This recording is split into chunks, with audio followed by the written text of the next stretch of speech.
share their content. Dipped in Honey and Billionaire. Billionaire Be Customs, Billionaire Be Janitorial. She has 2 businesses, y'all, so that's why you heard me in the Honey too. She has two. You know, we out here getting this money. She has a janitorial business and a customs business with Children's shoes, children's clothes. Yeah. So I wanted to get with them and talk to them and introduce them to you guys, because we're all cousins, right? The cousins. And so Dipped in Honey, I love her clothing line and what I've seen on her website. I honestly haven't ordered yet. That's because I'm getting my summer girl body ready. Not really, because I be eating a lot of food, but we getting there. So, yeah, we foodies. So we met at Fat Mama Lucy's, y'all. There. What's where we at now? Yeah, Fat Mama Lucy's at her, what was it? Karaoke night. Her karaoke night. And so I met them and they were love at first sight. I love their vibe, their energy. So I connected with them and I wanted to introduce you guys to them. So Dipped in Honey, tell me about your website. Tell me what brought you to the clothing line. Tell me how you got here. Like, introduce us to you. Okay, so I'm Zaria. I am the owner of Dipped in Honey. I specialize with women clothing and accessories. What kind of got me started is just want to be an entrepreneur myself and a business owner. And then just also having clothing for women and stuff, and you know, just having that for women, you know. So yeah. What makes you interested in clothing line for women? Like, what is it?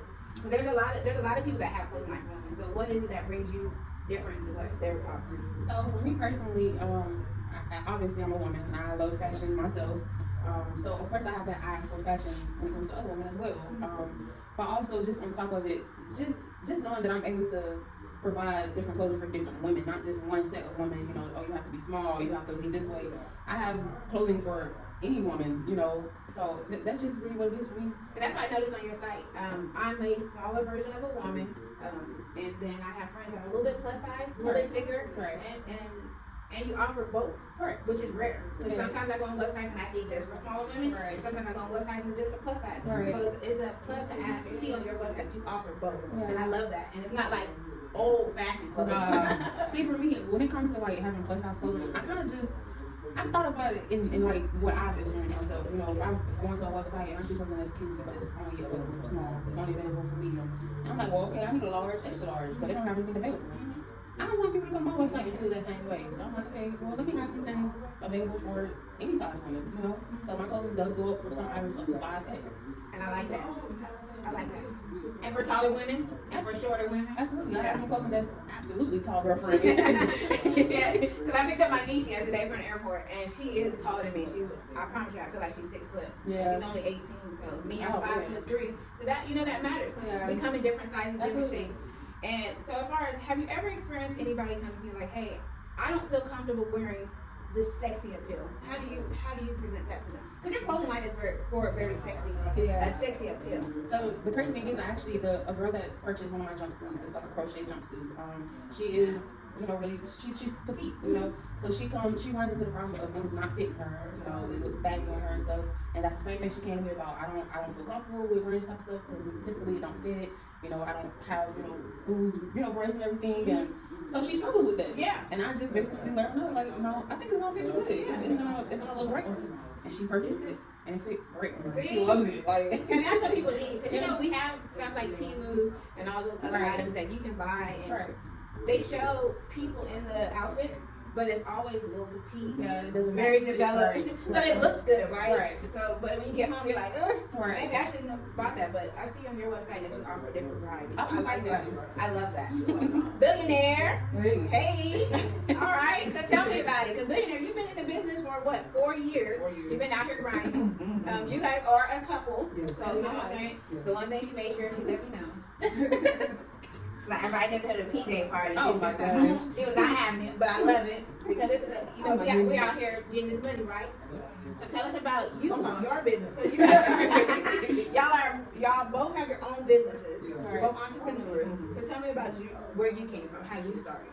So I was working a full-time job at Kodak. I was like working 16-hour shifts, swing shifts, day and night shift. So, you know, I was just like, I always been a really hard worker, like really good work ethic, because I come from that. I was raised by a military guy, 20 years military. Thank you for your service. Yes. So that was always just instilled in me, like the work ethic. So, but I was just feeling like a void. Like I feel like I should be doing something else. You know what I'm saying? Like I felt like what am I doing here really? Like, I'm working, I'm making money, but what am I really doing? Am I doing anything that's really like meaningful? I didn't feel like I was doing anything that was meaningful. In my opinion, I just felt like I was working for money. So I just got a Benz. I just got a brand new Benz. I had a note on. I just got an apartment that had to get paid. The rent had to get paid. I just bought a second vehicle. So I had a lot of new bills. But I was like, I don't know what got into me. I was just like, I'm putting my 2 weeks notice. I think I can make my bills. I said, I think I can make my bills. So you had a new vehicle. You had 2 new vehicle notes, apartment rent, and rental apartment, and you were like, I'm putting in my 2 weeks because I'm not meeting my passion.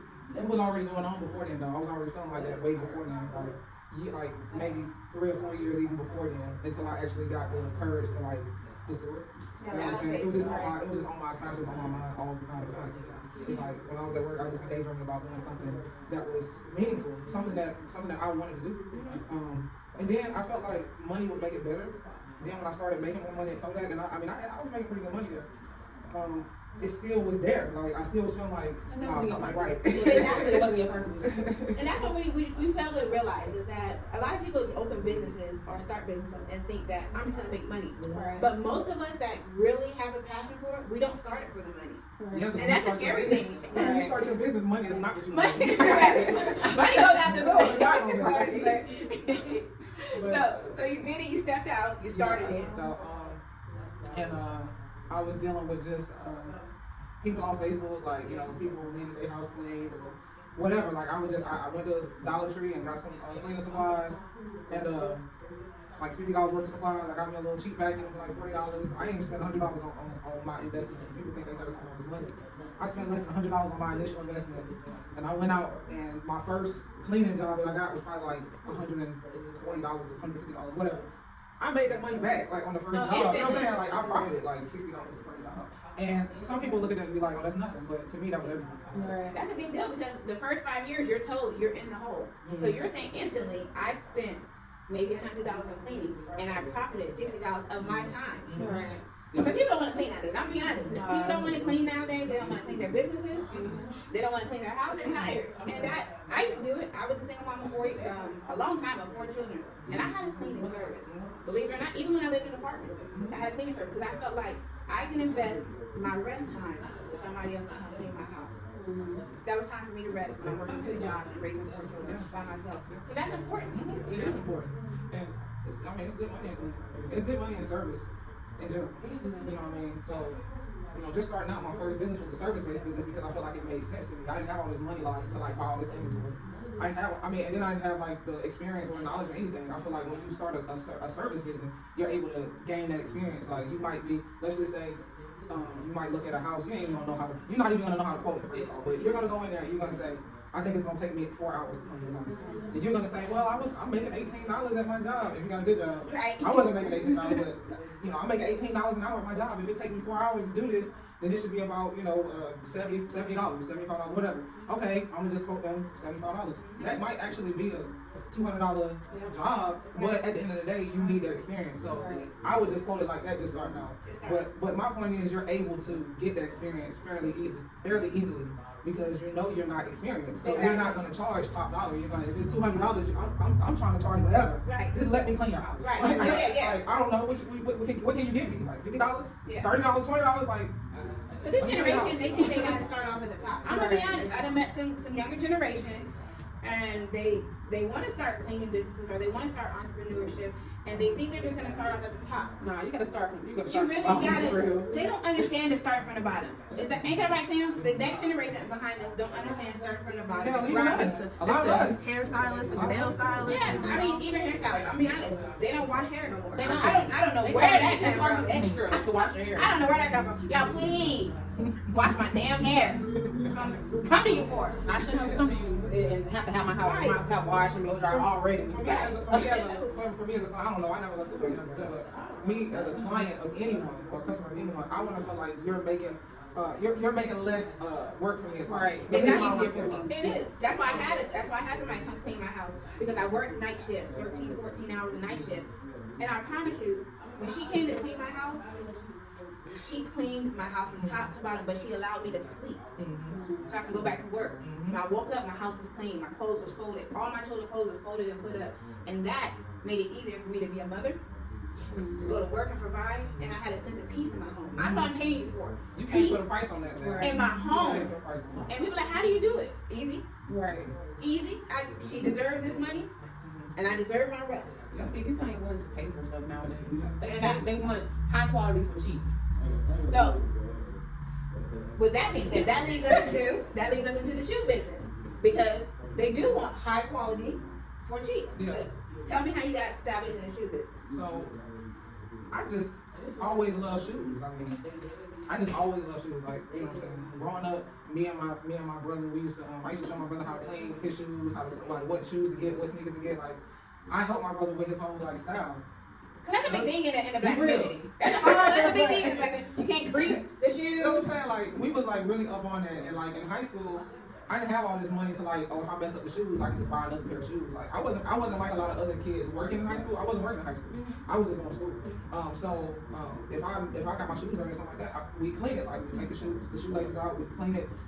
You know, we'll use a little white shoe polish if we got something that we couldn't get out. Like, we use a little, touch it up. Like, we knew how to clean our shoes and make them look brand new. And I was not wearing no shoes that was dirty. I just wasn't. Like, and even now, like, if I go out, if I'm not working, I'm not wearing no shoes that's dirty. I'm just not doing it. It's just me though. It's just me. I just can't do that. But when I'm working, I can have on the dirtiest shoes. Like, I don't care. I'm working, like, or I'm playing, or I'm hooping, or whatever. I don't care about that. But yeah, it just came from that. Just like just enjoying just wearing a nice pair of shoes. Like, nothing compares to putting on a nice pair of shoes that you want to wear that's clean, that's crispy. Nothing else make you feel like that.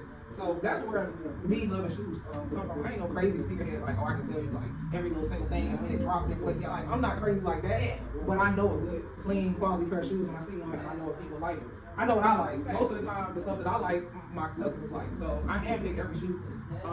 You know, I sell gently used shoes. I also sell new shoes as well. I buy shoes from a lot of people that maybe their kids might have just grown out of the shoes. They're like, oh, my kids have grown out of the shoes, they're not wearing them no more. If they up to my standard, I'll buy them from them. And I'll take them back to the shop. I'll line them all up, and I'll spend all day like taking out the soles, cleaning out the soles, making sure they're good, washing everything, like just making sure everything is to my standard. By the time I get finished, they look about brand new. Like when people come into my shop, they don't. It's hard to tell what's used and what's new because everything looks pretty much new. Right. So that's why. And then also I make everything affordable as well because I know that everybody don't have all this money to buy brand new shoes for $200 or $150. And then your kids is growing out of these shoes. Like, it's too. You know what I'm saying? We all trying to keep our money in our pocket. It's just too much. Right. I get that. Right. You know what I'm saying? So I'm like, how can I provide quality to the community, to my community?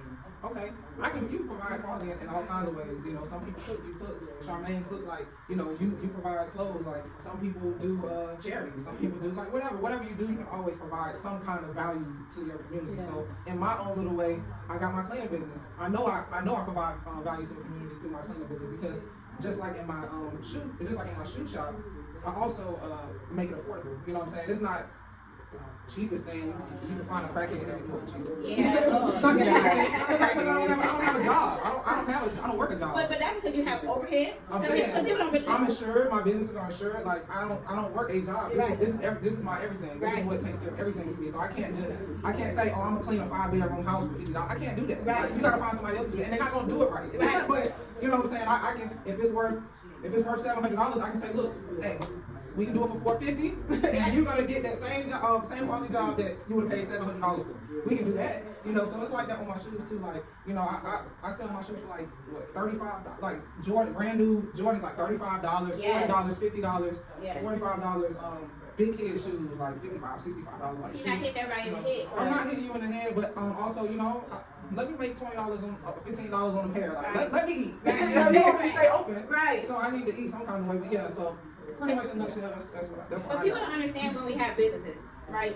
You have the business license, you have the insurance, you have the overhead, you have a storefront, you have to pay the light bill, the rent. You know, all that stuff takes. You have to take that in consideration. You got your household that you paying lights, rent. Exactly.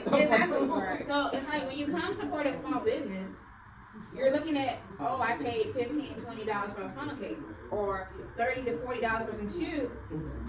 And I've noticed, I love the community. I love the community. But I noticed that they more focus on a small business price versus a a corporate price. Oh, yeah. Right. Because they'll go spend $20-$30 at a corporate And not that- establishment not and not that- even think not about that- not even think about, oh, well, they making this type of money off of me. But if it's a small business, it's like, I feel like maybe it's because we're too available. You know what I mean? Yeah. They can't actually speak to the owner of that big corporate business or whatever. Maybe they feel like they're not able to. Like, who am I to talk to this guy? Like, this guy got millions and millions, or this woman got millions and millions of dollars. Like, who am I to question this person? But I feel like when they see a small business owner, they feel like we're kind of like their peer a little bit. it's gonna pick up y'all conversation in fact. The phone's gonna pick up y'all conversation.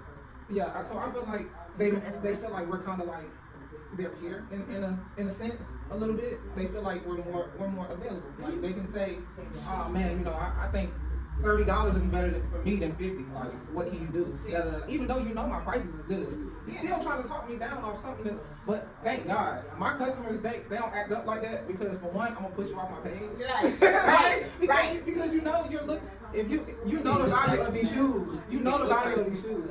Like I said, I don't really have that problem with my customers. I thank God because They got me. I call them cousins. Like I really feel like the people that support my business is cousins, they're it's like family. family. Because they come here. They don't come just because the phone cake is good. They come because the customer service is great. Right. They come because the way they feel when they come. Right. And I think that's what brings people to your That all business. matters. All of that matters.